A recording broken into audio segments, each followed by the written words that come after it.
Boom! Welcome back to the Sebs Show, everybody. It's your boy Sebs, co-host Gib. Merry Christmas, Happy New Year to everyone. Um, Probably breaking down the biggest card of the year, UFC 232, Jones vs. Gustafsson 2. A lot of controversy around this card, how it got moved from Las Vegas to LA on 6 days' notice. Still, you can't complain though about how unless you. I feel sorry for I honestly do. I feel sorry for the people who bought tickets to Vegas and everything, and the people flying out there. But if you're just a fan buying this on pay per view, you can't complain. This is probably the best pay per view card of the whole year. Every fight's very much pay per view worthy. I think this is an awesome card from top to bottom. I usually say that, but this is the best card of the year in my opinion. So it's not taking any breaks, man. Let's start off with it. We got Brian Kelleher taking on Montel Jackson, and I got 3 units on Montel Jackson with somebody parlayed with somebody later in the card.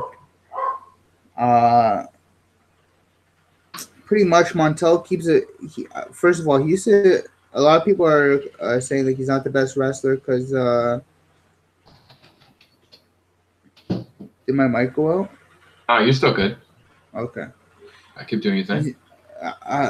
He's not the best wrestler because he got taken down by Ricky Simone, but Ricky Simone's like a ridiculous grind. There's something Brian Kelleher is not. Brian Kelleher does have takedowns, but he's not at the standard of Ricky Simone by any means. Ricky Simone would thrash Brian Kelleher, in my opinion. Montel Jackson, on the other hand, if you go watch this Rico Desculio fight, he would be very up on the cards if he didn't commit those 2 fouls and get points taken away. He would have been super up on the cards, but he still got the finish afterwards. He would have literally decapitated his opponent. I believe that was when the fight was stopped, when he was going for the head kick and they jumped in. Dan Rigliotta, I'm pretty sure, jumped in. But yeah, I do have him parlay with somebody later in the card. I just think Keller is going to have a tough time taking him down. He's going to have a tough time with the reach. Montel Jackson actually has bigger hands than Francis Ngannou. Super tall, man, for that weigh-in. What is he, 5'10", 5'11"? Yeah, 5'10". 5'10", 75.5-inch reach or something, right? Yeah.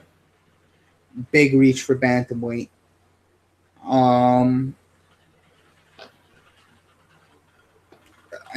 He did miss weight with the towel. He was 137 pounds.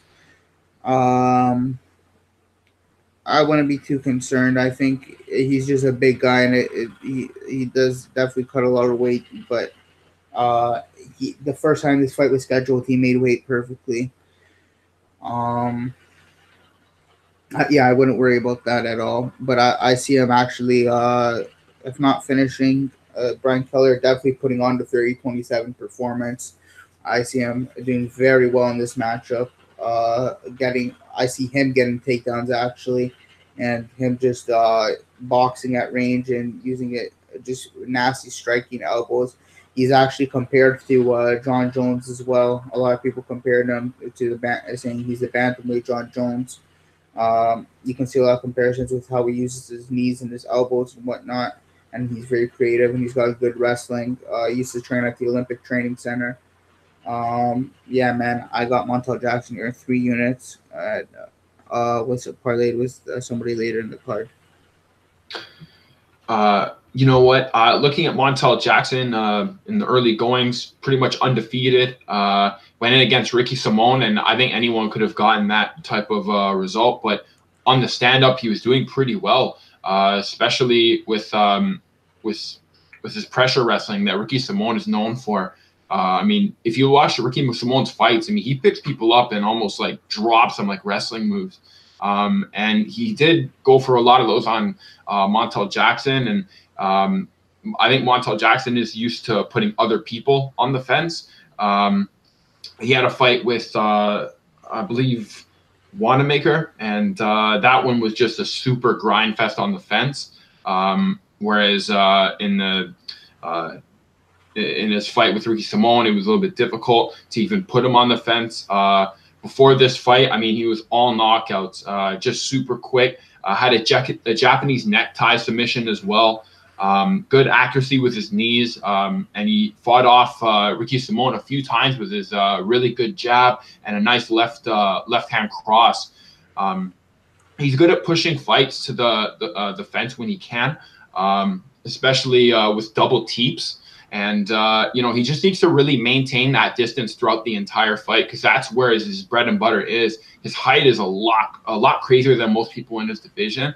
Brian Kelleher is kind of giving up like a real big height advantage, 4 inches. I think Brian Kelleher definitely has a more impressive resume. Had a great fight, a crazy fight with Damian Stasiak. Starts every fight off with great kicks, really fast kicks. Chases a big overhand right, similar to Ricky Simon's in their fight. But he does backstep quite a bit, and his fence pressure is up there as well. He throws a lot of punches that are over the top, and likes to throw uppercuts. Has another win over Larry Alcantara as well. I think he choked him out in that one. He's good at fighting off balance, to be honest with you. He's good at kind of missing punches and keeping hands in somebody's face, and he even has those hands low. But I also think that's kind of what does him in this fight. He does go for a few pretty crazy kicks, and I think after a while he starts to drop those hands a bit. But I thought something kind of weird in that Stasiak fight, and that's how he doesn't flinch when these kicks are happening, or any sort of big punch, any sort of big strike. I mean, he's obviously been in there long enough that he can kind of see distances and really predict what types of punches and strikes are going to come his way. But I think that can really do him in this fight, seeing as Montel Jackson's real fast and really coming off of a loss that he can kind of take out here with the Brian Kelleher. So I got Montel Jackson in this one. I mean, I can actually see it going rounds, though. Yeah, definitely could go the distance. I like Montel for sure. Yeah, on the stand-up especially. I'm gonna let you take this next one. So Curtis Millender and Salar. I can't say his last name. Bahadur Zada. Is that how you say it? I think you actually said it, man. Bahadur Zada. Right? Yeah, I think that's his name. I'm pretty sure I heard some commentators saying that similar to like. I know Kelton can say it like perfect. So fucking. That's how you know you're like solid. You know, you got the gift of gab. Curtis Millender, you definitely have to be cautious for this guy. He looks to take fighters out, and a lot of people have an eerie hesitation with him. We saw the weigh-ins for this fight, and what did you think of that square off, man? Super intense. Like, I called it right before. We watched the weigh-ins together, and I said this one's gonna be intense. If I have to call one that's gonna be intense, I think Curtis Millender might even shove Sayer, but like he got in his face. It was probably the closest one out of every other fight that we thought probably could push. That one, the Cat Zagano one. Close. You're right. But yeah, fucking he actually he got in his face. He talked a lot of shit and stuff. That's gonna be a good fight. But yeah, keep going with your breakdown, man. Oh yeah, I think a lot of the right hands he puts out there. And he even has a kind of push with his other hand, and kind of uses it to stiff arm or probe. A bit of a weird little step move, but because of Curtis Millender's power, a lot of people flinch as he puts that arm out, and man, he can throw a good 1-2 or start bringing up his combos to 2s and 3s, and that's when you're screwed. When Millender has no fear and he's really throwing punches, he's not hesitating, and he's not bringing any sort of punch back, he's pretty much at his best. His shots tend to do well in the second round, a lot better. He's able to to throw a lot of good body shots. Threw a really nice kick on the armpit of Max Griffin in their fight. Also keeping his knee down, keeping his knee in there at times. He goes for flying knees every now and then, which could be really big game changer. And some of the spin kicks that Griffin landed would put people on a highlight reel, but not Curtis Millender, man. Very good at forcing people to punch him, and he'll walk in at times kind of blitzing. And this guy's a berserker, man. He might be able to take your leg kick or at least a light one, and bang, you would just some sort of big bomb. Bahadur Azara on the Rizada, on the other hand, very awkward presence. He brings into a lot of fights. Does not mind looking weird to land a few of those swinging hooks. And man, they look like they hurt because Luan Chagos, very brutal fight. He actually got him to the ground in that one, and started to take his back, started to really go for that choke. And Bahadur Azar really weathered the storm and slowly but surely working his defense, even throwing some punches from behind his head to kind of slow down Chagas at the end of the first round. And he kept that right leg in the second round and even faked it a few times, landed a big single punch using great movement. And he's really good. Really had Chagas walking backwards, and that just started everything. If you start walking backwards against Bahadur Azara, you're in for it, because when he starts landing those slow punches, he really does. He lands with one really slow punch, and then all of a sudden 2 or 3 blitzing strikes. Check out his fake front kick. He'll throw into like a big hook. Man, he's full of surprises. Very awkward style, but I still think it's very open. And if he wants to bang with Curtis Millender, he's definitely going to take a few to the chin. And Bahadur Azar already had a few cracks in his last fight as well. So I don't know, man. I kind of got Millender in this one. I like. I think, as always, everyone should be cautious around him. And yeah, I got Curtis Millender in this one. I think he's just more power on the stand-up at least. But Bahadur Azar definitely has him on the grappling and wrestling sort of end of it. Yeah, I agree with the grappling aspect of it. Yeah, I also have Millender in this one. No bet or anything. I just think came close to betting him. I think he does win on points, actually, or he might be able to knock. He says in a lot of interviews he's very confident that he's going to knock Sayer out, or he's going to be the first guy to knock Sayer out. But Bahadur Rizada, Sayer the Great, whatever his name is, hasn't taken a lot of damage in his career, man. Not a lot of damage. He's 34 years old. You can't say the guy's not in his. He could be in his prime. He can't. He's he fights once a year. So, yeah. I wouldn't say he's in his prime, but I wouldn't say he's damaged goods either. Especially guys at around 34 years old. He's still a beast, and his background is wrestling. Something that could, if the striking's getting annoying from him or for him, that he can result to the wrestling. And we saw Curtis isn't the best in wrestling aspects with the grappling. Once he gets taken down, he stayed in the same position for almost the entire round. He doesn't really work at all to get back to his feet or change position at all, or work to half guard or full guard or anything like that. He's very good on his feet. He's got nasty head kicks, and he manages distance very well. And I think that's going to be his key here. He's going to manage distance very well, and he's going to throw a lot of kicks and T kicks and just keep Sayer away and just score points like that on the outside. He was talking about saying he's not fighting inside the pocket in this one. That's a mistake a lot of guys make against Sayer. He said he's going to be fighting on the outside, so he's a smart fighter. He's aware of this. Yeah. So I'm going with Curtis, man. I like them, but I came close to betting him, man. But I think I'm staying away from this one. I'm gonna be passing on this bet, but I do like him. He's at -140 right now, and I think that's a good bet. There's just a couple. I made a I only made, I think, 4 bets this card, or about to make 4 bets this card, and he wasn't part of one of them, but he's gonna be in one of my fun parlays for sure. He'll be in one of the fun parlays for sure. Next up is I'll let you take this one as well. Oh, Uriah Hall yeah. and Bevon Lewis. I mean, Uriah Hall is still a magician when it comes to the kicking department and just in general striking. Spins are always expected, and it's almost like a hidden in plain sight type of thing.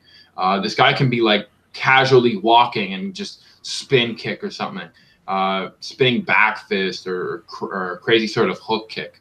I always enjoy watching his fights with Musasi. The win in the second round of their first, even after the unfortunate loss that they had in the rematch. No chance of seeing a third, sadly. Has big trouble with people who grapple him, obviously, and people who respect his toe-to-toe striking can very easily make that type of range that he has completely evaporate in the very beginning. People are very good at getting really up in Uriah Hall's face. They get started off in the, I think his name was John Doomsday Howard or something. Yeah, I yeah. remember way back in the day, that guy just crushed him. And it was a last minute fight. I think he was fighting in Boston, which was his hometown. And that was pretty much it. He was kind of like, he was in the UFC for a while and then got cut and then got brought back for it. So, he wasn't exactly put there to win. And he You're did talking it. about him versus Uriah Hall? Yeah, sorry, yeah, Uriah Hall. Yeah, I forgot about that fight. That Yeah. No, I forgot yeah. about it. I forgot about it. Oh, it's really old. But man, it was a big growing danger as the fight went on, and man, he mauled him up on the ground, gave him tons of elbows and tons of work to deal with. Devin Lewis, on the other hand, super new. Knocked out 2 of his fighters on the Dana White Contender Series. Has some nasty, dirty boxing. Right away, worked up against Alton Cunningham, especially on the fence. I think he, what's it called? At times, he's got pretty good balance. It looks a little difficult for him when he misses punches. I like how he can throw elbows every now and then and really work those in. I mean, he finds really good ways of putting the elbow right over somebody's shoulder and then kind of landing it in the very middle of the ring when he's not even up against like the fence or anything. He's good at using that, and I think if he can get Uriah Hall to the fence or any sort of groundwork and really start implementing those elbows, it could be big. And I think he's also pretty economical with his stamina, even though he does miss that really big hand and or a really big strike and tends to be a little off balance. Before that happens, he sets it up with very little and balanced strikes, as well as that elbow and knee that he does come into contact with, as well as the right hands at the end of the Alton Urbina fight.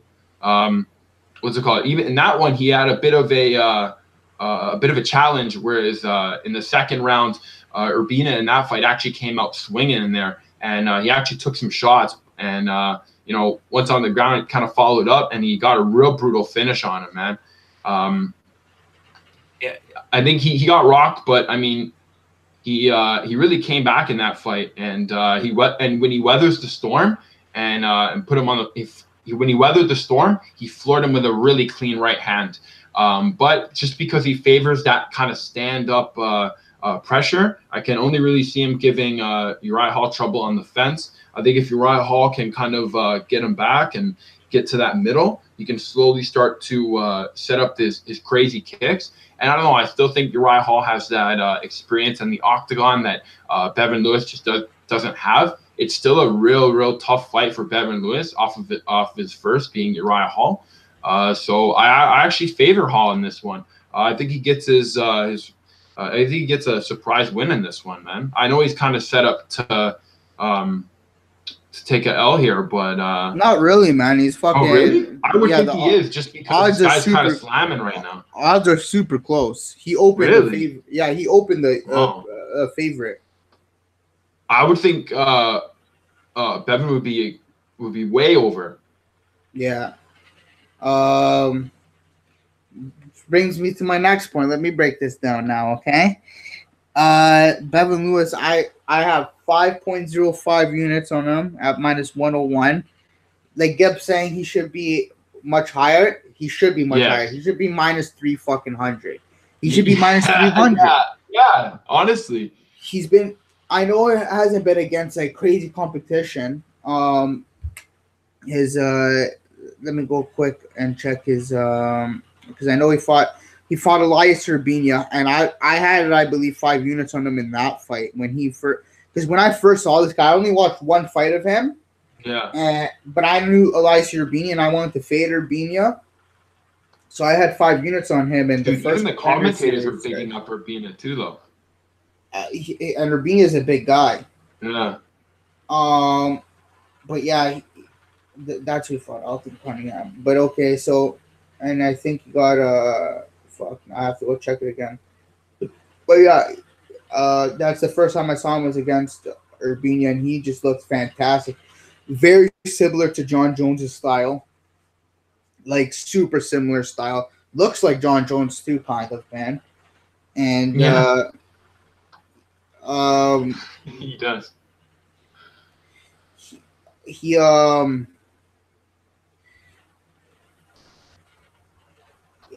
sorry, but like coming into this fight, he also looked good against Alton Cunningham. Was like a big prospect too coming into the fight. I believe like at one point Bevan Lewis was an underdog even in that fight, but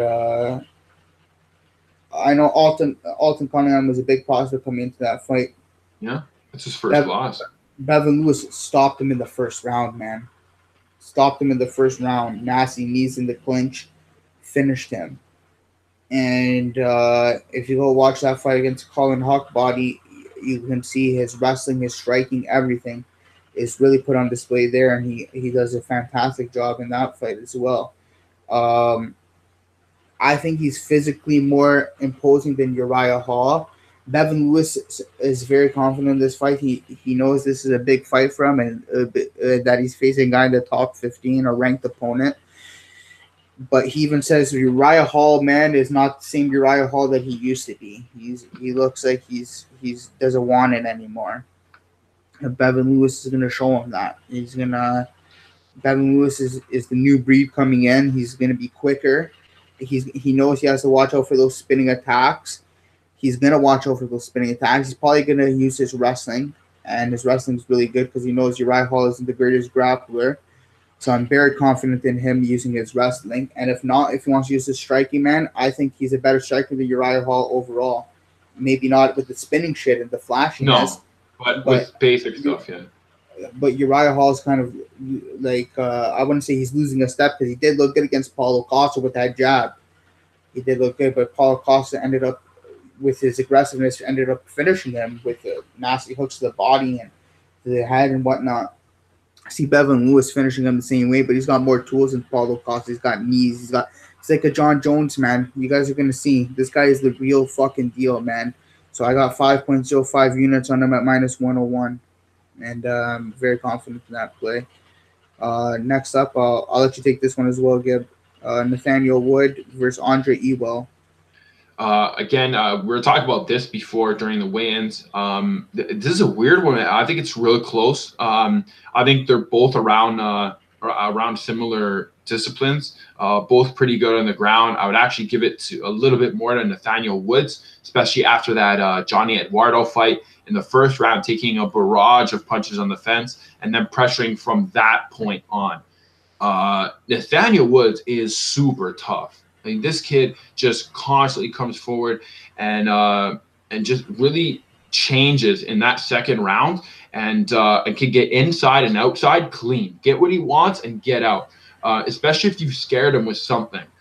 Defending takedowns from Eduardo, really good work on the ground. and nasty Darth choke setup on the ground too. And if you notice how he set that up, is super slow. Just kind of got the position, had his hands over his neck, kind of waited to sit him down, and then slowly kind of shook him into it. And he's really good at sneaking the right arm around his neck for looking when he's looking for chokes. And you'll see him do that as he hits the ground. If he gets a hold of your neck, especially when he kind of hits like that side stance from the hip, and he almost has your back but not quite, it's pretty much over. Andre Ewell, on the other hand, I mean, this guy's a flashbang in terms of hand speed. When he starts throwing hands on people, a lot of people just don't see it coming.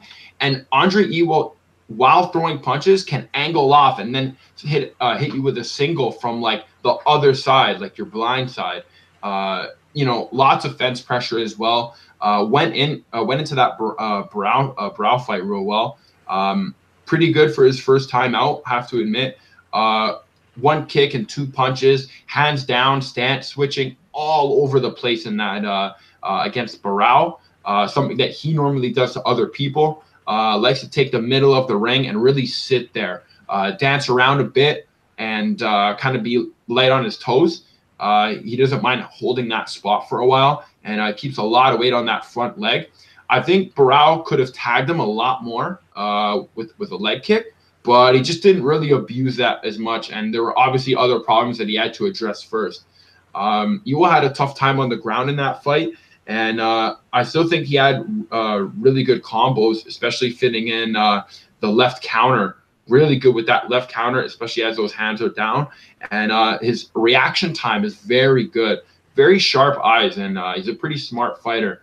But I think if he hits the ground with Nathaniel Woods, it could go anywhere. And Nathaniel Woods, I think he can lock up a submission here, actually.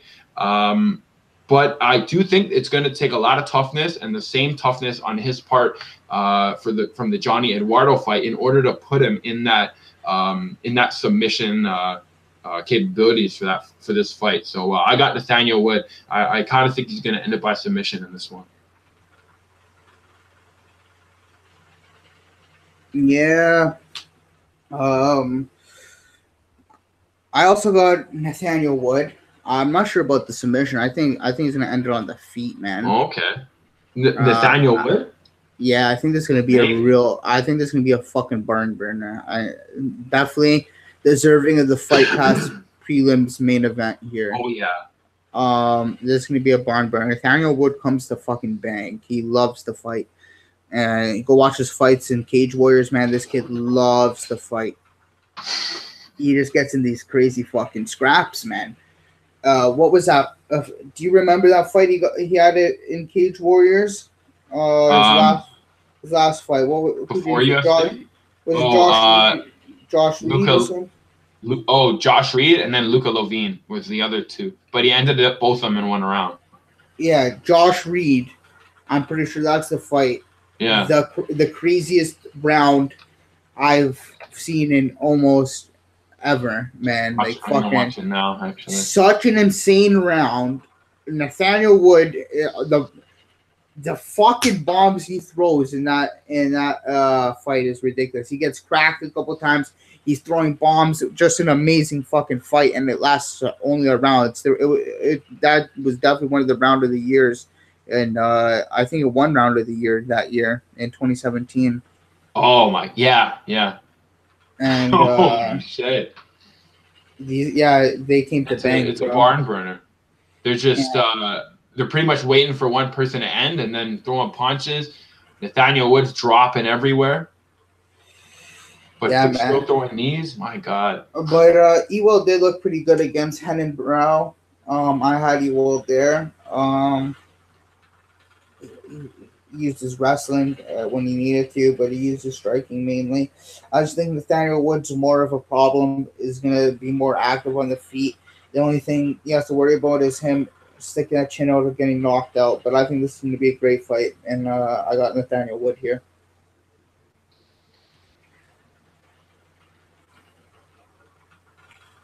Oh, I'm going to let you talk. I haven't taken one yet. I'm going to let you talk about this next one, though. BJ Penn versus Ryan Hall. Okay. Man, it's crazy seeing BJ Penn still wants to mix it up after his last fight. I don't think he was. Yeah, I think obviously we're talking about how he's having trouble finding trainers in general who want to have a camp with him. His last fight that he won was against Matt Hughes. And that was in 2010. So I mean, 8 years without a win. Now again, this guy is fighting guys like Nick Diaz, Roy McDonald, Frankie Edgar, much recently Dennis Seaver. But obviously, a lot of the signature moveset that BJ Penn is known for is kind of lost and very dingy at this point. He's kind of holding on to a lot of old tactics that might not be working for him, as well as maybe a bit of declining reflexes. I think Ryan Hall, when he starts to kick, can be really really effective, especially when he understands that being on the floor is super unsafe for his opponent. Guys definitely give Ryan Hall that space right after they go on the floor with him once, and he starts crawling into people's knees and really kind of clinching up their waists. People just do not want to touch him. Gray Maynard, who has amazing punching power and still, even at his age, can really punch a hole through people, had a real tough time just kind of narrowing down Ryan Hall and getting him in a spot where he can hit him. Now, Ryan Hall made that fight extremely boring, drop into his back and kind of using his feet to kind of keep him away as long as nothing happened. Not the most entertaining fight to watch. Obviously, the crowd was really booing, and I mean, this one could be like that. You never know. I think Ryan Hall be able to at least finish BJ Penn, but I mean, hey, he could end up like just crazy wrestling until like the third, just because I mean, BJ Penn is kind of on his victory laps here. Ryan Hall has some surprising kicks. He throws them right up the middle, and he can really switch stances if he needs to. Halfway through kicking, he can kind of change trajectory. So like might throw to the body, but then all of a sudden kind of comes to the head, almost like a question mark kick. He's really good at kind of aiming the body kicks in there, clinching. And again, man, that kind of cartwheel that he does into people's legs can just take people's take people's balance away from them. And then once it's a ground battle, Ryan Hall just already knows where to go. I think on the ground, BJ Penn is still a high-level jiu-jitsu expert, and I think he'll actually be able to address a lot of Ryan Hall's jiu-jitsu. But at least in terms of striking, I don't see a lot of potential for BJ Penn, because I still think Ryan Hall's got some great kicks, and he can kind of run away and keep doing that if it comes down to it. Yeah, I mean, I'm just curious if I'm just curious if BJ Penn even accepts another fight after this one, man. What do you think? I got Ryan Hall for this, obviously. Yeah. But I don't see very many ways in which Penn can even win this one. I think maybe he goes to a decision if he can kind of weather the storm on the ground, if Ryan Hall keeps it there. But, I mean, crowd's going to boo because they're going to be sitting in one position for a while. Yeah. I'm just trying to figure some shit out right now. Well, I'll do this after, I guess. Okay. So my pick is actually Ryan Hall. I have 2 units on Ryan Hall, and I have him in a five leg parlay actually. First time I've done this in a very long time. But I'm going out end of the year with a bang, brother. So I did this. I put Ryan Hall in a 5 leg parlay, man, for 2 units with four other guys on the card, or four other people on the card, and pretty much, man, I think Ryan Hall is gonna use that his distance management and whatnot, and his kicks and his lead hook kicks, and he's gonna frustrate BJ because BJ has like no movement, man. He doesn't move at all. That Dennis Sear fight proved everything that like he's not there anymore, man. He shouldn't be taking this fight. He's 40 years old right now. Um, Regardless, I know Ryan Hall isn't a guy that can like fucking really has a lot of power in his hands or his feet or anything that can hurt him, but Ryan Hall can still hurt him. Trust me, with a lead hook kick or something like that. I see Ryan Hall just uh, doing very well here. Um, I see him actually grabbing a submission, a late submission when BJ's gassed in the third round in a scramble. Ryan Hall wins the scramble and submits BJ in the third, in the second or third round when BJ's gassed. I can see that happening. BJ doesn't have the. I've seen him roll already. He's rolling very casually as well. Well, from what I've seen, but Gib, you know this, man. When you're rolling, when you're in jiu-jitsu, you gotta have top level. Anything you do physically, but especially in grappling exchanges, you gotta have top level cardio. Oh, for sure. And even though BJ is known, he's a very good black belt. His cardio's probably gone, man. I don't know how long that guy can grapple for. Maybe 5 minutes, maybe 3 minutes, maybe 2 minutes. Especially with a high level grappler, with a guy like Ryan Hall, who's grappling every day in his life for the past fucking 10 years, 15 years. Owns a jiu-jitsu academy, 50-50 academy.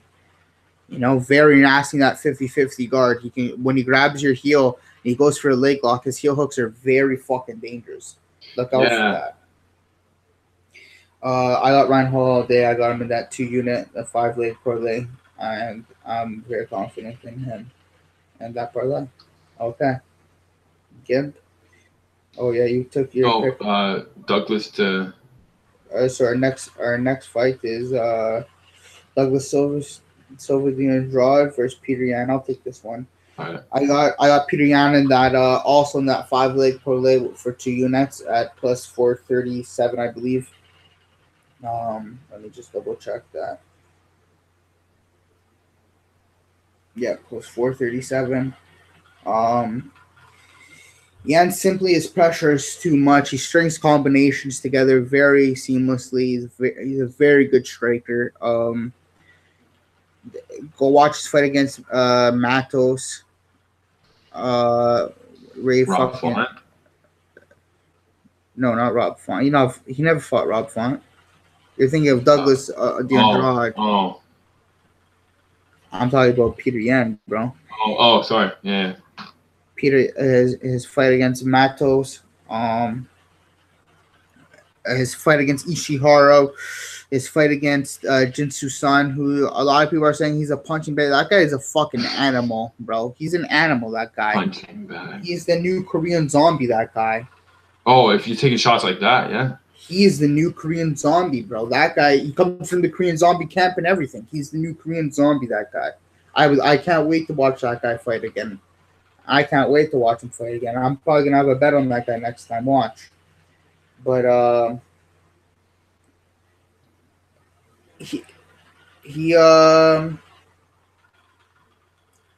was shocked who the fuck we're talking about. I'm fucking ripped. Who are we talking about? Still Yan.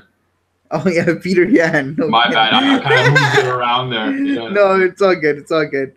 But fucking yeah, Peter Yan throws together combination seamlessly. He's actually a good grappler if you give him the chance. Very good in the clinch, nasty knees, elbows, break elbows. He just uses all his weapons, man. He pushes the pace on you. Very good pressure. Only thing I don't like that he does is he shells up when he's taking shots. And together, it doesn't look good on the judges' scorecards if a guy's string together combinations. I think Douglas Andrade might punch himself out doing that though, and by the second, third round, he'll be gassed, and Peter Yan will have the energy. Peter Yan's used to going 5 fucking rounds, 25 minutes at ACB. He's gonna have top level cardio. I see him putting a pace on Douglas Silva, the Andrade, who actually we were just saying he looks, even right now he looks dehydrated still at the official weigh-in. God. Or sorry, at the ceremonial weigh-in, and he looked dehydrated. Skeletor. Yeah, man, the official weigh-in he looked like Skeletor. Oh, sorry, right official, yeah. Yeah, and at the ceremonial weigh-in, he looked like Skeletor still. Like, you know, like that was God. Like his cheeks are sucked in. But yeah, man. I don't know. I think he's gonna gas out. He usually in the second round he stops putting that pressure. In the third round is when he gasses out. Usually, we saw guys like Rob Font use the grappling to finish him. Henry Briones really put it on him in the first round, and even in the second round was putting it on him until he got he was losing a little bit. And the third round, until he got clipped, Henry Briones was putting it on him until he got that spinning back fist. But in his last fight, Chito Vera was landing some nasty shots, and Douglas Silva, the Andrade, looked a little gassed near the end there. So I'm looking for Peter Yan. I think Peter Yan's a future top 5, top 10 contender, man. I think he's top level, and I'm looking for him to win on tomorrow night, man. I think he does very well. So I got him in that 5-leg parlay with Ryan Hall and Peter Yan and 3 other people as well, and for at plus 437. So let's go Peter Yan, man. And something else is went back to Tiger Muay Thai. His last camp when he was training when he had his fight against Jinsu Sun against in Moscow. He was training actually in Moscow, I believe, or in Omsk, Russia, where his hometown is. So I like that he's going back to his camp where he does usually very well in. The guy only has 1 loss on his record against Magomedov, I'm pretty sure, and he actually got that win back the fight after he beat him. So he retained that win. So yeah, I do like Peter Yan a lot in this position. Gib? Douglas Andrade. I guess I want to mention that Rob Font fight. It was really only lost off of not only lost, but off his last 4 fights. And he was doing real good, especially his spinning back fist against Briones and Marlon Vera fight, and even before that, Cody Gibson. He's really good at kind of staying in that pocket and like the block kick and the block punch. He can really sit on the in the very middle of the octagon and kind of tool. Tool here, block here, punch there, counter there. He can really pick and do what he wants. Obviously, the weight looks like it's going to be a big issue for him coming in that weigh-in. And so, you know what? Sometimes it does the opposite. Some people think you look terrible, and that's the worst thing you can ever think. And, you come in underestimating someone, and Andrade just goes off on somebody and throws that spinning back fist again. Obviously losing that Rob Font fight, but I still like that fight because he got out of a crazy guillotine by Rob Font, tried to take him down and went for a guillotine off his back, and immediately, Doug Silva was kind of saw it coming. It was only later on as the fight kind of grinded down. Rob Font also kind of got him on his back foot early on the fence, which I think Peter Yan will be able to do actually. A lot of his striking and fast punches and kicks can tend to make people move towards that fence. I think it's actually going to start battling Douglas Andrade out of that center because he has to use his block and stepping constantly. I think because of that, it might bring him into those knees and those clinches that Peter Yan really likes to get going there. Peter Yan is some obviously good Muay Thai, really good pep in his step, can walk fighters down, skips into leg kicks, really good spinning back fists as well. So he can he can really have a variant of strikes, and he even has like a surprise waiting for people around the corner. Great knees, very deadly weapon that you don't want to be in that close striking range with him, because that's where he has all these weapons. Tough fighter on any night, man. Again, check out that those Magomedov fights. Super good, especially how he got that win back. I think Peter Yan. I think Peter Yan is one of those guys that people should be talking about. He's obviously off to a great start, winning his first 2 fights, and I actually think he wins his third in this one. I think it's gonna start becoming time to moving this guy up in ranking. I think for way bigger fights.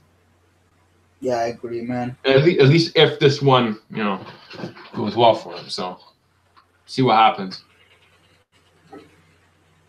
I got Peter Yan. I just tried to make an insane parlay, and for 75 cents, and I don't have enough. I don't have enough money for it, because I got 75 cents left in this betting account here in Sports Interaction. Tried to use it up with a crazy parlay, but doesn't look like that's happening. Okay. Next fight, I'll let you take this one, Gib. Kat Zingano versus Megan Anderson. Oh, hold on real quick.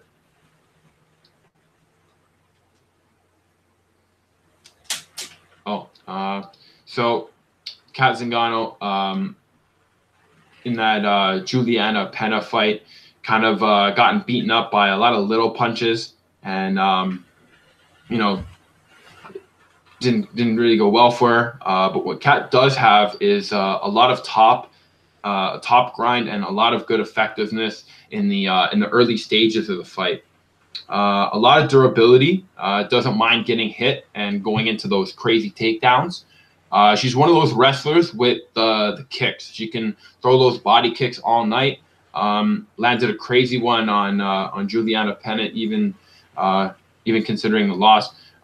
Nice left hand when she gets it going, and some mean kicks when she can kind of repeat the same one off of opponents who stay in one place for too long. It's been a long time since that Miesha Tate fight, which, I mean, I can go back and watch any day. That's a brutal fight. And even the Nunes fight, which is funny to say, Amanda Nunes' only real loss before going on that ridiculous win streak. And that was a great fight. I'll probably talk a little bit more about it when I go into Amanda Nunes. But I mean, when Kate mounts, or sorry, when Kat Zingano mounts, man, you got to be ready for that. She's got a vet kind of mindset in there. So when she does get the mount, I mean, she's not going to give that up for just anything. She skips into her kicks, and I kind of like it. And when she does, she kind of grabs that waist and rips you down. Even tends to miss punches, but recover and then land a really big shot. I think that messes people up quite a bit, especially when she lands a few of them and almost looks to land more and more and more constantly.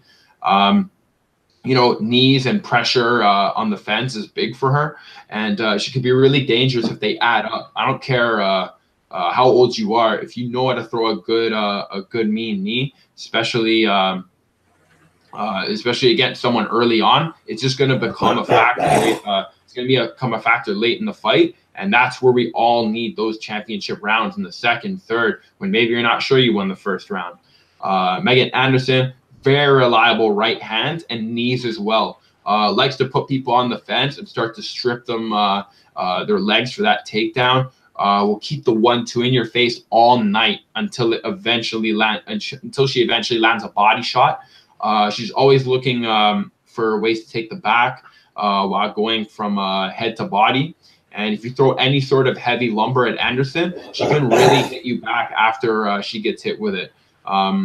She kicks a lot, but if she starts standing in range and likes to let the punches go a little bit more often and chase people down, if you really need that tight guard that Holly Holmes had, and just a lot of range. She was able to sneak in a few knees in that Holly Holmes fight too. So it's not like Holly Holmes didn't take a licking a few times, at least in that decision that she still lost. I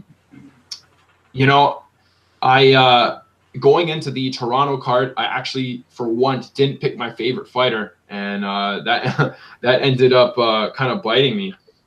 So I'm going for Kat Zingano in this one. So yeah, she's one of the more entertaining fighters I've seen, and I've always been a fan of her fights. Obviously, Megan Anderson is kind of the favorite in this, but yeah, I still think Kat Zingano can give her a real tough fight. Is Kat Zingano the favorite in this? Yeah. Yep. No. Yeah. Really? I guess I'm thinking it's Anderson, but yeah, I got Kat Zingano in this one. Then I got the favorite. Yeah, I'm also on Kat Zingano. I didn't pick her in any track bets or anything. I think I have her in like a fun little parlay, but I do like her in this matchup. I think her striking's really bad, to be honest. She doesn't have any good hands. She's got okay leg kicks and like body kicks that she likes to use a lot, but she likes to try and get close to clinch against the fence and then go for a takedown. She does her best work when she's on top, especially like full mount. She'll do some nasty ground and pound as you saw against Amanda Nunes.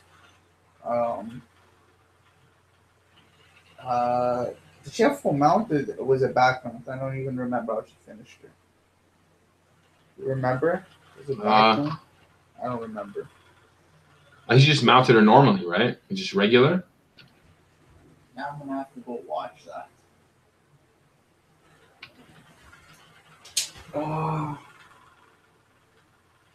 Yeah, but regardless, I think she's able to take Megan down. I think she's gonna have a tough time with Megan in her face for a little bit. Yeah, she mounted her. It was regular mount, right? Yeah. Yeah. Yeah. Yeah, and she's just dropping knee or all hands. Yeah. I think Megan is gonna present problems on the feet with the length and everything, and like she's a big girl and definitely has been working on her takedown defense here. Knowing that like that's a hole in her game that Holly Holm exposed, and that Kat Zingano really goes after. I hope she's been working on her takedown defense, but if not, I still see Kat Zingano take her down at least in keep her down in like 2 to 3 rounds, getting in 29-28 or something. So I'm with Kat Zingano here.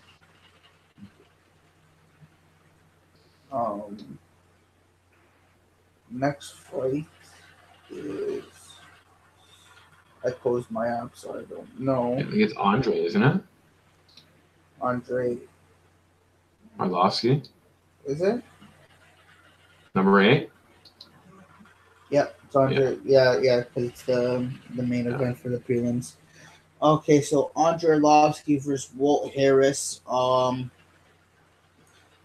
Another guy I was going into initially betting was Walt Harris. After watching him, man, the guy doesn't have the best fight IQ. Doesn't throw a lot on the feet. I thought he threw way more. He likes to keep a persistent jab sometimes, but it doesn't really use it sometimes. He's really just stalking his opponent as he did against Daniel Spitz before he got the knockout there. He got a super quick tap against Fabrizio Verdum. I know it's Fabrizio Verdum, but like literally, like the guy didn't even have the armbar in, and he was already tapping. But okay. And then he's got wins against guys like Cody East. I'm pretty sure, he beat Cody East. I think he knocked him out. Yeah, he knocked Cody East out. I think he should have beat Shamil. He beat Chase Sherman, Cyril Oscar. These are guys that he should beat. And Daniel Spitz. And this is a tough task. And Andre Arlovsky, a guy who's had so much experience with the UFC. And honestly, in his last fight against Shamil Abdurrahimov, um, fuck, I just closed my app again. This is horrible.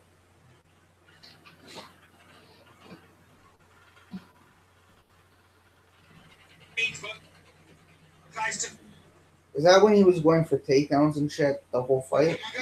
Walt Harris? No, but I think he lost that fight, right? Andre lost. Yeah, he lost against Shamil. Oh yeah, but he beat Albini, right? And he lost again. Yeah, he beat Albini. And I think he beat Stefan Struve. Yeah. I actually thought Struve would take him in that one too. And so did I. And they didn't look bad against Tai Tuivasa, and I had a big bet on Tai Tuivasa. Or I'm pretty sure I had a big bet on him. I know I bet on him. And, could have went either way, man. That was a close fucking fight, man. Close fight. He was hitting Tai Tuivasa with some shots, so I don't know. This might be a close fight. I stayed away from it betting-wise, other than I think I might have put Walt Harris in that fun parlay. But, not the 5-leg one. Just I made a $1 fun parlay with 10 guys. Might have Walt Harris in there. Other than that, I picked him on like Master and stuff. But yeah, I think Walt Harris gets the job done, but I'm not super confident in picking him here. But I think he does enough here. I don't think he gets a knockout or anything, but I think he grabbed his way to a decision with his boxing and whatnot. Another thing is like, what the fuck's up with Andre's nose? Yeah, during the weigh-in. Yeah, not during the weigh-in. Go watch his, even during the weigh-in. But like, go watch his interviews with like Ariel Helwani and shit, and like his nose is just mangled, bro. It's all crooked and shit. I think it's even in his picture, like his UFC picture now. Yeah. His nose is kind of like sideways. Yeah, it is. So it happens though. And I don't know if that happened in training camp or his last fight. I don't know, but yeah, that's something I don't know. But I got Walt Harris here. Yeah, I can understand why. I mean, super heavy hands, really sneaky to connect that jab, and I kind of like that combination that I think he landed on Spitz. He threw a left hand, grabbed his neck with the right, pulled him in for a knee, and then went into a 1-2. Crazy combo there. Like his southpaw kind of jab when he does throw it. Left low kick. His hook combos are pretty good as well. Tends to take a few kicks back that might have actually landed, but because he's got so much pressure on people, they tend to just leave him alone when he misses that big kick. But I think Andre Arlovski has a little bit more, like you said, kind of octagon generalship, in a bit of a better fight mind. I doubt he's going to really be taking breaks on Walt Harris that are going to benefit him. You really got to get right to work fighting this guy, just because he could be a real big problem to deal with throughout the entire fight, just because of his kind of crazy left hooks, and he jumps into a lot of his punches, similar to Derek Lewis. And we all know what happens if you land on one of those punches. Somebody's going down, especially if they're a sack of bricks. Andre Arlovski, I mean, still a bit of a coin flip fighter. You just never know which one you're going to get. Sometimes it's, the Tai Tuivasa fight where it's just super close. And I mean, the age is just not even a factor because he's, standing toe to toe with really young heavyweights and pretty much teaching them a thing or two. I was pretty impressed with his Junior Albini fight. And again, I didn't see him winning that Stephen Struve fight. We're obviously very, very far away from that amazing Travis Brown fight that he had, where he was just able to show a lot more of a diverse kind of style. He takes a bit of time to kind of set things up, but when you do wait, I mean, this guy can hammer some punches, and you can't give him any sort of mercy because when Arlovsky starts to stumble or get into a corner, he's not done yet. He could muster up something. He's still a big boy, and he still calls a lot of that kind of wrestling, boxing type style. So I don't know. It's still pretty close. I kind of think he's going to be a bit of a rough fight. Yeah, I mean, I could see Andre winning this. Yeah, I could see Andre Arlovsky winning this, even against Walt Harris. I can see him making it as difficult as the Tai Tuivasa fight. Yeah, definitely. And Walt doesn't throw enough. It could be a surprise if this guy gets too comfortable waiting. Definitely, 100%. Okay, next up we got Chad Money Mendez taking on Alexander Volkanovski.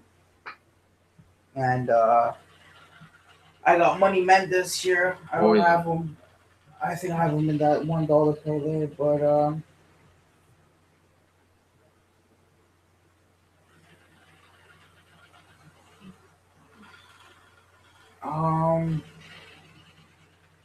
sorry.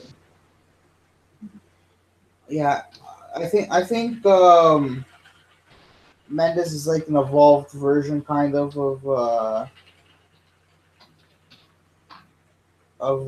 what's his name? Sorry, of Volkanovski. I'm losing all my fucking brains here. But of an evolved version of Volkanovski, I think Mendes is has that powerful right hand, that overhand right, really good wrestling. No one's ever taken him down in UFC. He has, like that D1 wrestling. I know he's been knocked out before, especially guys again, but he's been knocked out against Connor on 2 weeks' notice after getting super gassed. Jose Aldo and Frankie Edgar. And like the Frankie Edgar one's a little suspectable because like Frankie doesn't have super amount of power or anything. But I think he took a long time off. He took 2 years off, or 2.5 years off even, and fucking came back, looked very good against Miles Jury.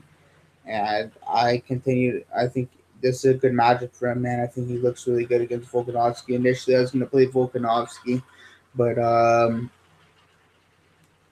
just think of the matchup. I didn't even do tape, but like I did a little bit, but from what I remember, all the I didn't even do tape on this matchup. Actually, fuck it, I just didn't do tape.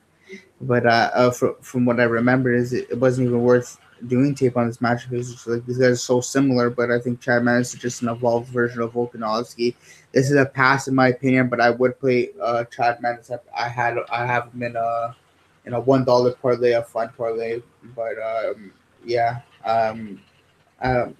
this is a pass in my opinion, to be honest. Gib?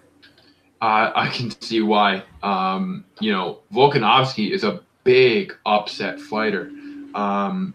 He took out Darren Elkins when Darren Elkins was on a mean winning streak, taking out guys like Michael Johnson and Rasad Bektik in 3 rounds, man, or less for Michael Johnson. Obviously, came into some problems with Ricardo Lamas, but at the same time, Alexander Volkanovski really hasn't even hit a speed bump in the UFC yet. Hasn't really stopped. His Shane Young fight, he was throwing him around. Since he's got here, he's been doing pretty well, taking out quite a few people. Whereas Chad Mendes, he's taken out some he's had some fights against real high level opponents. Conor McGregor, 2 Aldo fights. Mendes is insanely fast, and he can be that fast with his boxing and wrestling all night. It's so similar to Volkanovski because, I think Volkanovski applies the wrestling very well, especially with the power of his punches. Whereas Chad Mendes has maybe a little bit more footwork and kind of speed to his arsenal. And I like how he throws repeat hooks in both directions, really blitzing people fast. He's good at punching over his opponent's shots, almost jumping into them at times. Very tight grip if he can get a hold of you, or any sort of flying knee out of nowhere. Good body shots, great takedowns. Something Seb told me even before the podcast, and I kind of had to search it up. He hasn't really been taken down ever. I think he's been kind of scrambled on, but never like, a takedown. So that's pretty big, and it's a big part of Volkanovski's game here. So, we don't even know if he can take him down yet. On the floor, he's known to roll out of submissions. I'm not sure if anybody knows who Jeff Glover is, but he's a very highly respected jiu-jitsu guy. And Chad Mendes beat him in a grappling undergrounds match in like an overtime. And Jeff Glover is super, super good at jiu-jitsu, and Chad Mendes on the floor is like that as well. Volkanovski got a great KO over Jeremy Kennedy.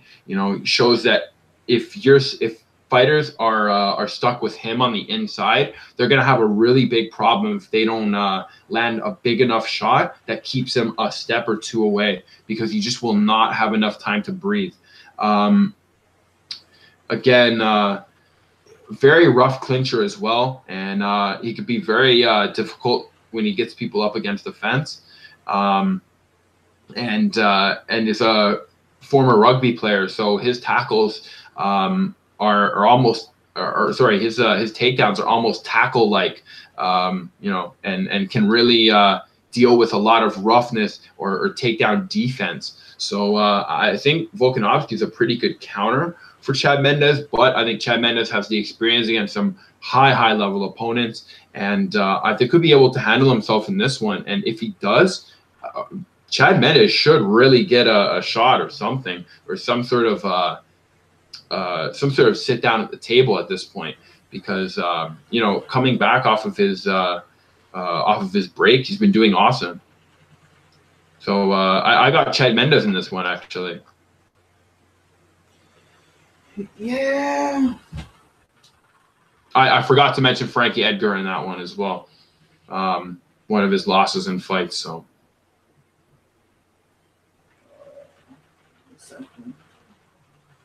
Okay, next up we got Alir the Sledgehammer Latifi taking on Corey Anderson. And I like Alir in this matchup. To be honest, I was going back and forth for a while. I was going to bet Alir again. I might have him on that $1 fun parlay. But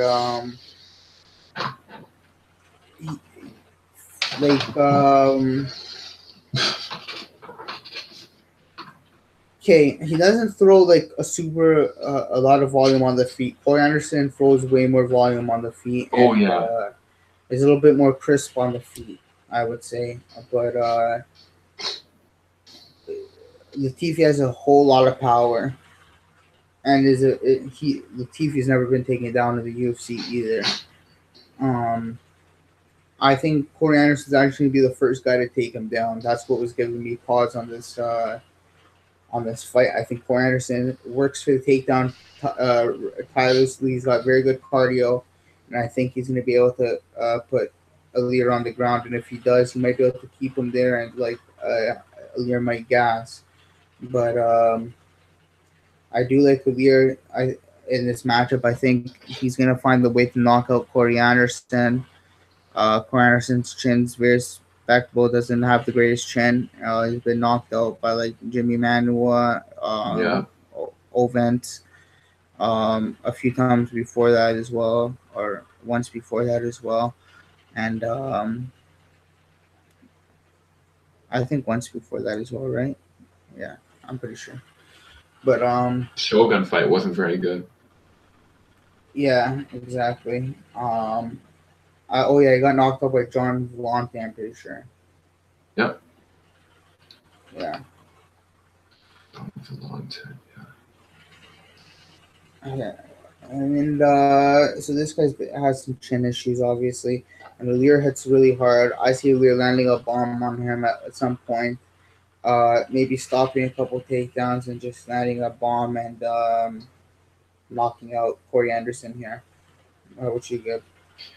I think Corey Anderson, when he does get his pace going, he can land a lot of punches, a lot of strikes. At times, I guess it takes him a little while, a bit of a wait in order to jump in and kind of get back in there, especially on injured opponents. I think that's generally what lost him the Shogun fight, because he was doing well until he started to kind of give Shogun that space. Then all of a sudden, Shogun starts to take advantage. He shuffles his feet with a lot of little steps, and I like that for such a big heavyweight, because it's very economical, good at moving around and using energy properly. He does like to set up that sniper right hand, and he likes to throw flying knees, like in the Shogun fight, and any type of person that he chases, normally he can get a good read on them and kind of find out where they're going and kind of aim that big long hook and catch them on the blind side. He's at his weakest when he's really fighting on that back foot, for the first rounders. But or if he lands a big shot and he stings somebody, he can sometimes stay a little far back at almost a bit of a distance. Yair Latifi, on the other hand, really turns people's striking into something different. The striking starts out real tough, but once Latifi starts to get relaxed, have his hands down, and try to impose one of those big bombs, people immediately cover up and really have a difficult time fighting him. Yair Latifi can go for takedowns like a beast. Once he gets people with body kicks or any sort of any sort of big bomb over top, I mean, he can really start to roll into. Sorry, the fight can really start to go his way.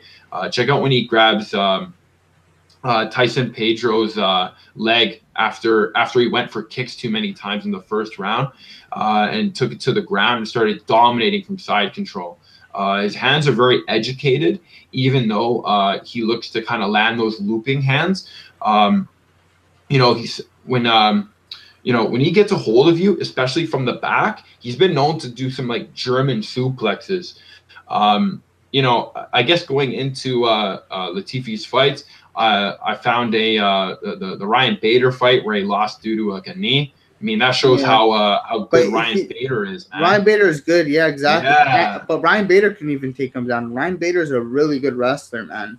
I think he got touched up a few times before he landed that knee on Latifi. I'm pretty sure it was still a rough fight for him, but that's the one thing that kind of what makes me lean towards Corey Anderson. Corey Anderson kind of has that trademark flying knee that he does go for every now and then, and I'm sure that he's watched that Ryan Bader fight. I'm not sure if he's going to try to set one up like it, or maybe even have it in mind throughout the fight. But I feel like it's going to be there for him, or at least the idea. I kind of leaning towards Corey Anderson in this one, man. Just like off of a surprise strike out of nowhere. Again, I think the way Latifi has been doing, I think he's definitely in line to kind of beat him just due to resume. I think the Glover Teixeira fight, we definitely saw Glover kind of come in a little soggy, but I don't know. We'll have to see what happens. But I got Corey Anderson this one. He's definitely been showing some decent hands as of late. Yeah. I wouldn't blame you there, I think, but I like Alir. I think I was going to go with him in the very beginning, to be honest with you. Okay, next up we got Carlos Condit versus Michael Chiesa. And I got Chiesa in that 5 leg parlay with Yan and Ryan Hall and Chiesa, and then two other people as well. Um, I bet you guys can guess who the two other people are, but I'll leave that to you. But yeah, I got Chiesa here. Um, Pretty much the way I see it is Carlos Condit and all. Shout out to Newsome MMA. He was giving the stats on like all his takedowns that he's been taking down. Like he's been taken down literally so many times in all of his losses. Like so many times he gets taken down repeatedly. And against Alex Oliveira got taken down like 3 times. Against like all these guys got taken down a bunch of times, man. He just like that's how he loses his fights. He gets taken down and held down, and then when he gets back up, he doesn't have really the pop in his strikes that he wants that he usually starts off with. I think he has a striking advantage here for sure, but I see Michael Chiesa pressuring him forward, making it ugly, grinding him up against the cage, and taking him down. And Chiesa not having to cut all that weight and just fight at 170 looks be really rejuvenated. I like his like answers to a lot of the media questions on like if the location affected him. He said he was just very focused on the fight. Um, the location change if it affected him, and he just talked about how focused he was on the fight and how he's preparing for the WEC version of Carlos Condit, the most dangerous version. So he said, yeah, man, he's very much ready for this fight. I think he is as well. I think this is a statement to show everybody that he's a welterweight and he deserves to be in the top 15 at least for welterweights. And I think he gets non-stop takedowns and gets a submission in the second round here. Rear naked choke. Takes Carlos's back. Carlos hasn't won a fight in a long time, man. Oh yeah. 5 years I think was his last win against Thiago Alves, yeah. And he hasn't really been the same since that Robbie Lawler fight. Yeah. That's a war, which I think he won. I think he won that fight, to be honest. But he's got a whole lot of fights, man. He's got 42 professional fights, and I think he's been talking about retirement a lot. He has his coffee business and whatever. I think Michael Chiesa finishes him here with rear naked choke. So I got Chiesa that 2-unit 5 leg parlay with Ryan Hall, Peter Yan, and two other people at plus 437. Yeah, I can see why you said that. I mean, Michael Chiesa on one hand, he's got a great grapple game, man, and like you said, he takes everybody down.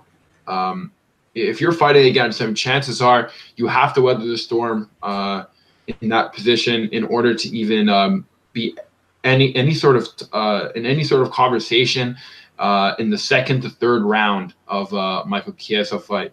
I really like how he takes the back. It never seems difficult for him. He can flash punches and use that single kick and really keep people on their back foot. And then while changing up from the punches to kicks, he'll really go for that back take, wrap up the waist, start hooking the leg, start getting the single leg. And there's always a submission threat. Now, in the Pettis fight, Pettis had that jiu-jitsu to kind of keep up with Chiesa. And in that same fight, Michael Chiesa, I think, kind of counted his chickens before it was hatched there, wagging his finger in Pettis' face after a missed kick. And I think that's what really did him in. It's good to hear him that he's being very positive minded and he's not taking any sort of age or any sort of like loss for granted. He's obviously training for the best Carlos Condit, and I kind of like that. But it seems like there's a bit of a bit of a flinch in a few fights there. I think if he gets too confident or too cocky, it'll still show in that octagon. I think Carlos Condit's still dangerous in a way. Obviously, he's lost a lot of what has kind of kept him on top for a long time. It's very, very difficult to see him struggle to get to decisions, as well as getting choked out recently, not only by Alex Oliveira but Damian Maia as well. Um, he still fought some of the best high level guys. I mean, fought against Hendricks, George St. Pierre, Woodley, Damian Maia, like just some high level guys. And I think he has that type of vet experience that you really need, especially in a fight like this, over somebody who fights in a very different fashion, very young, very fast, and at the same time can threaten you with a lot of what you're not good at, which are the submissions and the takedowns. Especially getting up is going to be a real big threat. But I still think Carlos Condit generally has some tricks up his sleeve in there. I think he still has a lot of those leg kicks and a lot of those crazy variants in his combinations that keep him going, from his 1-2 high kick to the body kick. Some of the combinations that he threw in that Nick Diaz fight, again, super long time ago, but really lit him up in that fight. Again, littered with a bunch of losses that kind of bring his stock down. But I still think that in a way he can use a lot of those losses in his advantage to kind of see where he can get Michael Chiesa, especially on the kicks, especially maybe if Michael Chiesa starts to downplay him and maybe even thinks maybe even lasted a few of those missed kicks. You never know, man. I still think it is a bit of a setup fight for Carlos Condit to lose. So yeah, I'm still picking Carlos Condit, though. I think he actually gets he's actually due for a win at this point. So yeah, I think Carlos Condit does it. No one's ever due for a win. That I gotta earn it. That he's ready to retire. Natural born barista. Barista. All right, next play, our next fight. Chris Cyborg taking on Amanda Nunes for the women's featherweight championship. Baddest woman on the planet, the title, whatever you want it to be. 1 second. I got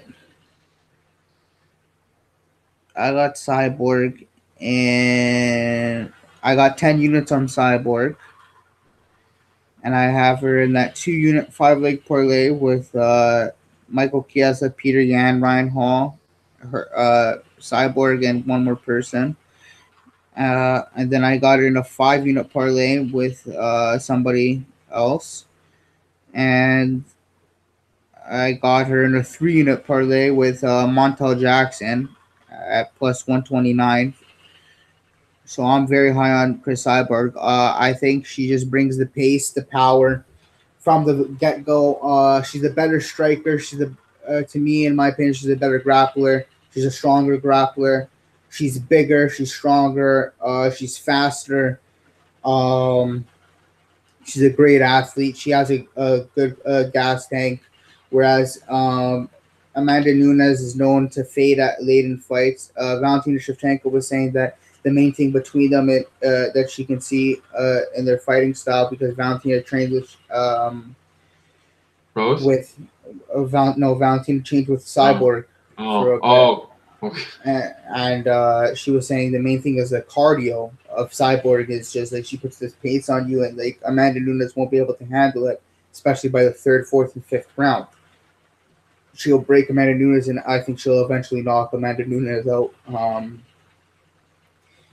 I'm looking for a big Cyborg win for sure. I got Cyborg all day here. I think Amanda Nunes has faced girls like Raquel Pennington and Ronda, girls who just can't strike with the likes of Amanda Nunes. So it looks like Amanda Nunes is some like amazing striker, but And in reality, I think she has a puncher's chance here, man. And I think Chris Cyborg's really going to tune her up and show her that there's divisions for a reason. She's the bigger girl. She's the better fighter. She's the baddest woman on the planet. Let's go. So I got 10 units on Cyborg. I got, like I said, 3 units on her with her and Montel Jackson plus 129.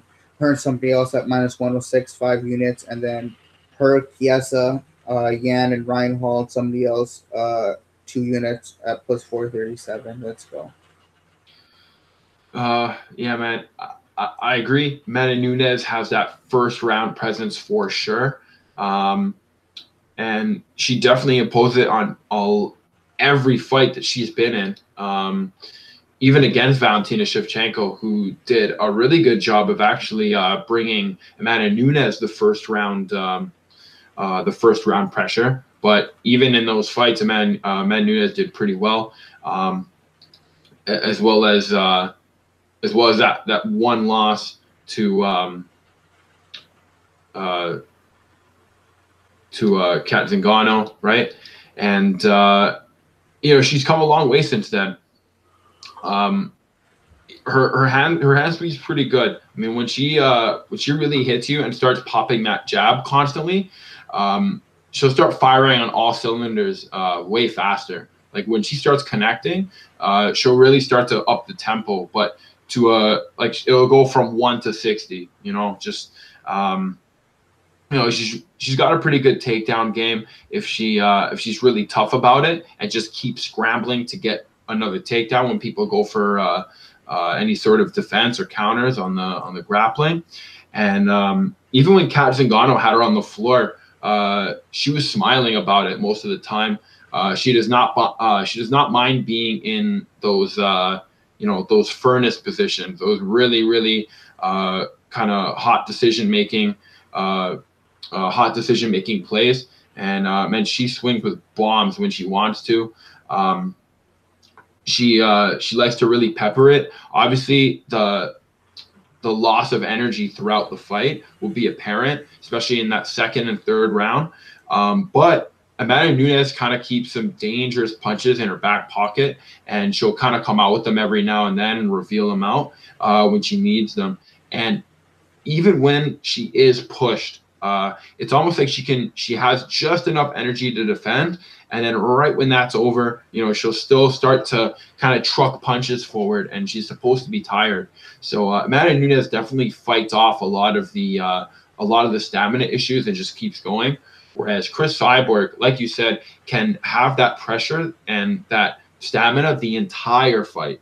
It takes a really good distance fighter and someone with really good speed like Holly Holmes to take advantage and really be vicious enough to throw the kicks out, be able to make the hands and get out while you still can in order to land more and more and more.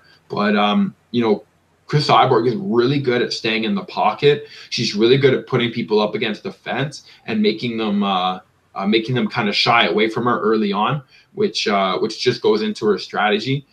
She's really, really waiting for people to give her breaks. And not that she's tired, but when people aren't doing anything and when people are just kind of sitting there waiting, Chris Cyborg is just really inhaling those breaths and just getting energized and ready to kick your ass. Chris Cyborg, I mean, she's got some crazy kicks, able to kind of sweep the legs out from under you if she does go for the inside leg kick. And she has rounds with Clarissa Shields, who's probably one of the best female pro boxers right now.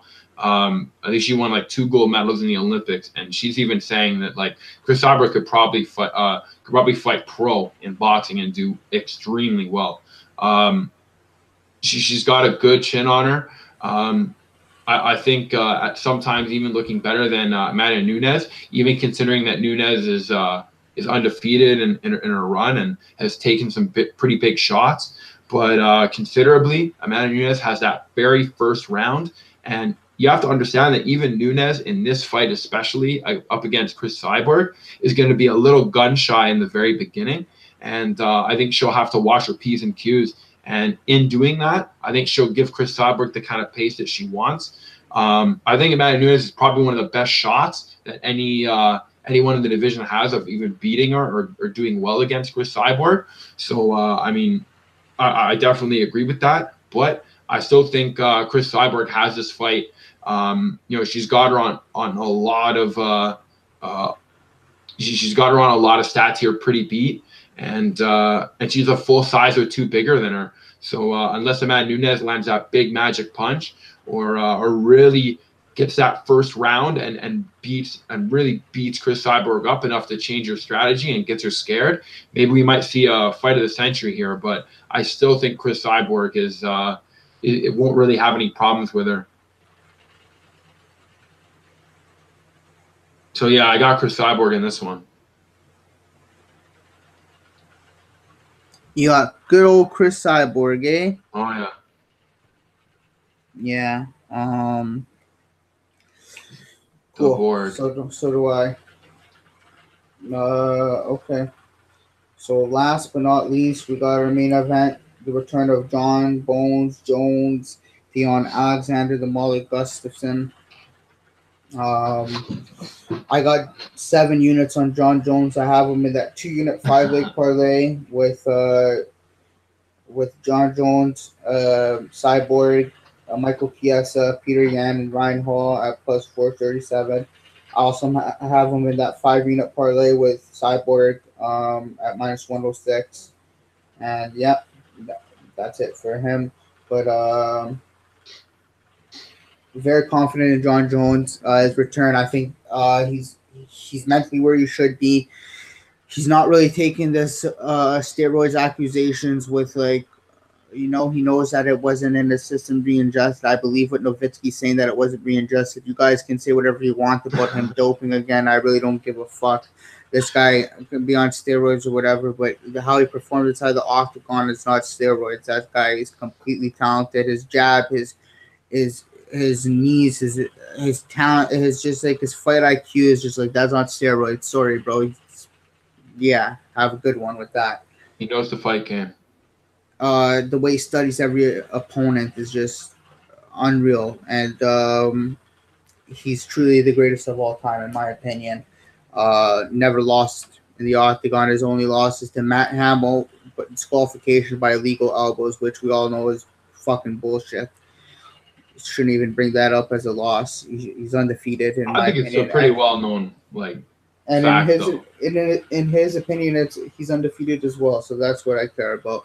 In their first fight, yeah, a lot of people want to say it's super close, but John Jones looked real good, man. And you guys got to take in, he wasn't training as much. He was overlooking Gustafsson. Gustafsson was like a plus, it was like a plus 600 underdog. Like Jones was a minus 900 favorite going in.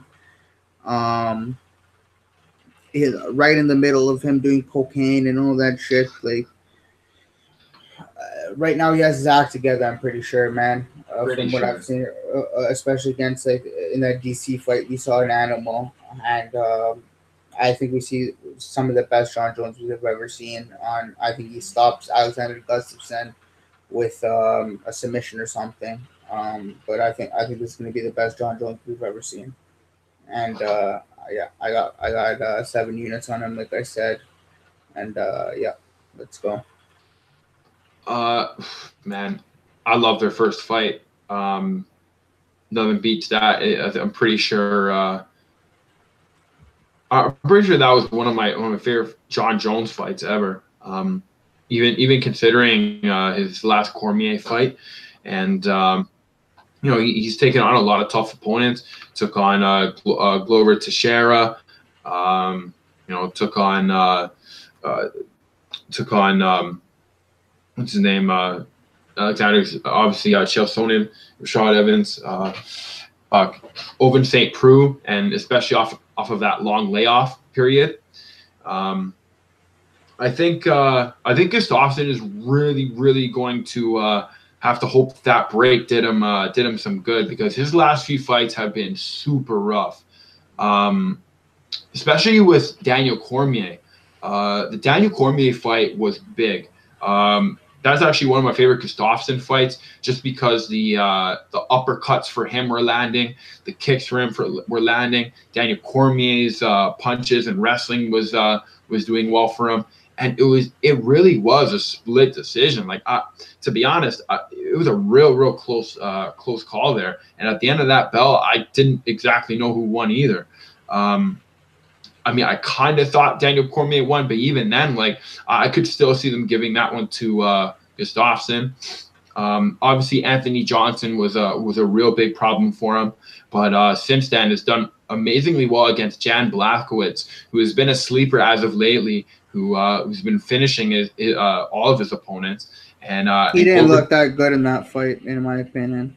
Oh, no, he didn't look good, but like, he still beat someone who's doing pretty well currently. Whereas, like, if he were to win against him and then Jan goes on like a crazy, like, KO spree, then it's like, oh, okay, like, he's just losing. Never mind.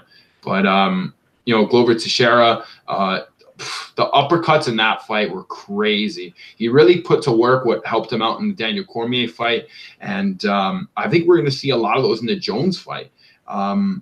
I'm wondering if Gustafsson brings back that spinning back fist that had a lot of success for him.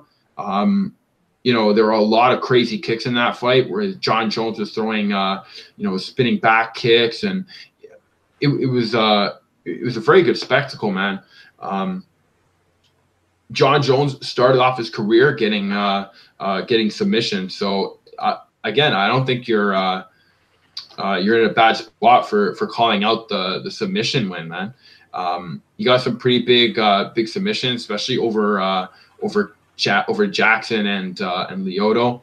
So he's been known to do it. I'm pretty sure he went to a few grappling tournaments on his off time from the UFC, and I think he went up against Chael, right? In one of those, was it Chael? No, yeah. He didn't go against Chael. Oh, okay. I remember he went into a few grappling tournaments, though. Yeah, he went against. Check that out, actually. Dan Henderson. Oh, yeah, that's right. Sorry, yeah, Dan Henderson he went against. Again, real tough on the ground. So I think in general, yeah, he pretty much has the ground covered for Gustafsson. It's just that striking that's really gonna decide this fight. I think Gustafsson has quite a bit of that Dutch kickboxing style that tends to be very quick in the beginning, and being able to kind of overwhelm guys who sit there for a little too long and just that aren't hip to that first few kicks and that first few knee raises that Gustafsson kind of posts up there. And when he does let loose the hands, they're very fast and they're super sharp down the middle. John Jones, like you were saying before, if you give that guy time, he'll just slowly start to pick you up. His game will start to work. And even considering taking punches, being in really bad spots, he'll start to make something work, get it together, and really bring himself back from either whatever round people think he lost to almost winning the entire fight afterwards. In some cases, I still think John Jones is a GOAT. I think the Matt Hamill fight's an unfortunate loss to get, but I think that's such common knowledge now that a lot of people who even mention John Jones's record say he got one loss, but it's not from actually losing a fight. I think when anyone ever mentions John Jones, that's kind of like the asterisk off of like, oh yeah, he has one loss. Still at like 30, 31. So, we're still seeing a prime Jones. I still think it's good that Gustafsson had that 1 year layoff as well. So they're about the same amount of time coming from their last few fights. I want to see Gustafsson win this one, to be honest with you, man. Might be the steroid accusations. Maybe it might be John Jones' attitude as of recently. I like Gustafsson in this picture, man. I think he's been taking the fight very calmly.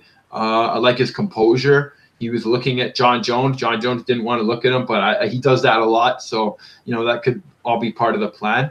I think Gustafsson's ready to go, man. He knows how how big he has to do this fight, and I think he's going to be a real big surprise for John Jones.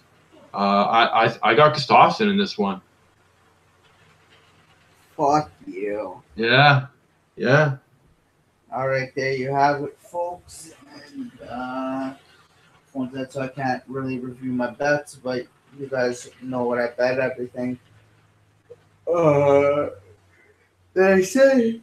Oh, fucking bad. But it's Kashi's bets for the end of the year, guys. Last pay per view of the year before the new one, January 19th, comes. UFC on ESPN 1 Plus or ESPN Plus 1 or whatever it is. But yeah, we'll see you guys in the new year.